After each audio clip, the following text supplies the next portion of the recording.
Next part of chapter 12, we'll look at more identities, but we're going to start with a word problem that involves a trigonometric function. So we have the height of the sea modeled by a sine wave. T is representing the number of hours after midnight on January 24th. We want to answer these three questions. When is high tide? And what is the maximum height? What is the height at 2 p.m.? And also, if the ship can cross the harbor, provided the tide is at least 2 meters high, when can it cross? This is a problem where we're going to use a graph. So I want to go to my graphing calculator. I'm going to go to y equals, and I'm going to type in my function, and I'm going to adjust the window to fit the course of a day, and also noticing that the amplitude of that sine wave is going to be 3. So here's how I'm setting up this window. Looking at the graph, there is the model for the tide of this harbor. To find when high tide is and the maximum height, well, the maximum height we know from the amplitude, maximum height is going to be 3.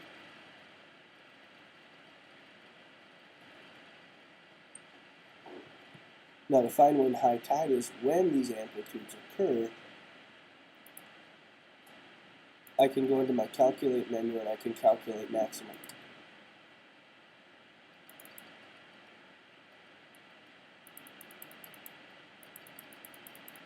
So I'm going to move my cursor to the left, set my left bound, set my right bound, hit enter for guess. My high tide occurs essentially 3 hours after the start of the day, so that would be at 3 a.m. And then it should make sense that the period here is 12. We go through 2 cycles in the course of a day.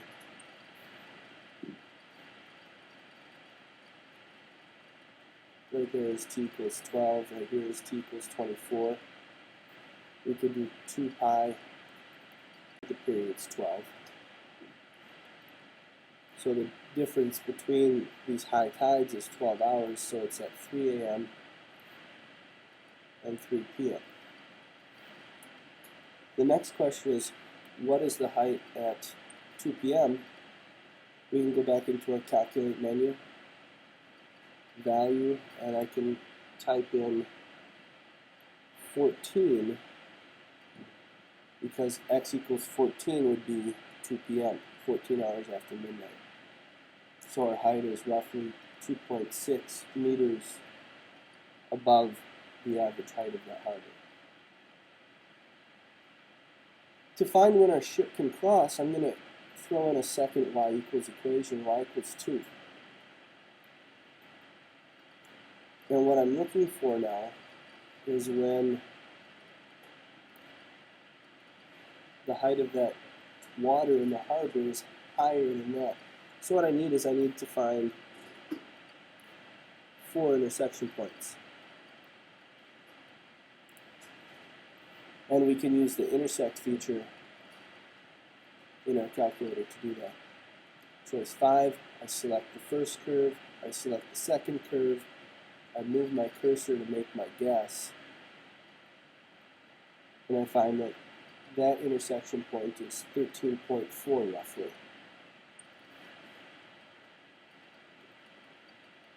To find the time, I'm going to do 0.4 times 60 minutes. 0.4 times 60 minutes is 24. So this time right here, it's 13 hours beyond midnight, so 1 p.m. and another 24 minutes.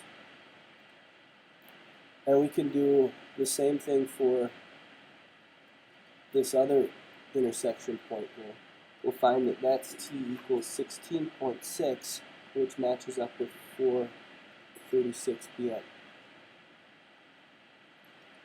So between 1:24 p.m. and 4:36 p.m.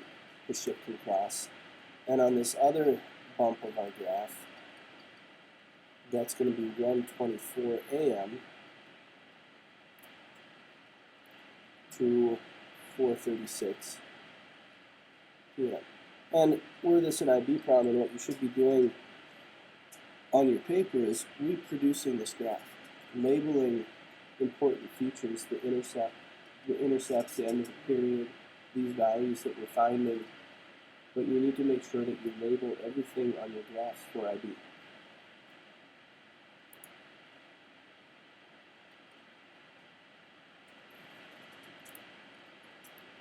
The next few examples deal with trig identities. We want to prove that this is an identity. We know that cotangent is cosine over sine. And when we're proving, we're working only with one side. Now we can get a common denominator.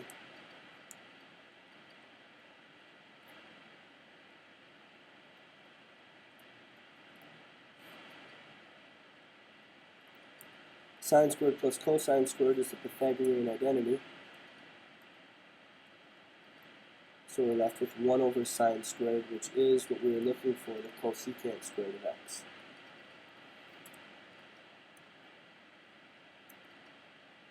Now we want to simplify. The downfall to these problems is you're not really sure where you're trying to get to. You're just trying to do as much as you can and make this look nicer. A lot of times it can be useful to think of a problem all as sines and cosines. It's a kind of a default that you should go to. I don't see any Pythagorean identities, so I'm going to try going down that road.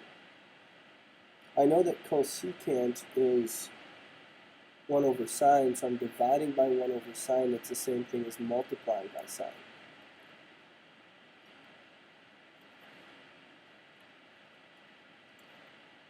I'm going to go ahead and distribute right off the bat. And cotangent, I know, is cosine over sine.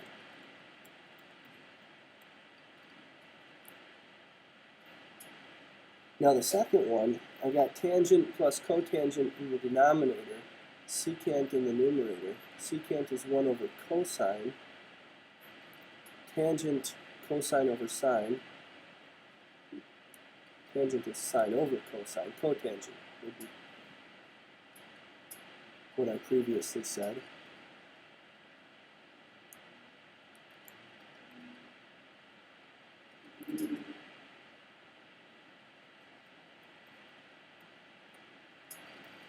Those two I can combine by getting a common denominator. With the first original fraction, I can cancel something out there.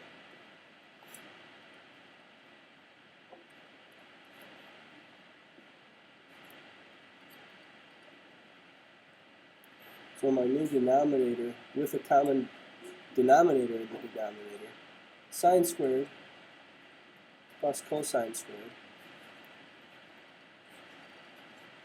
over cosine sine. Cosine squared plus sine squared is 1. So this last fraction becomes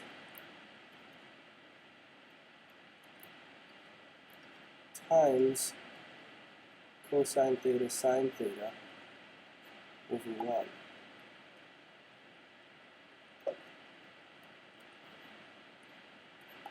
Cosines cancel.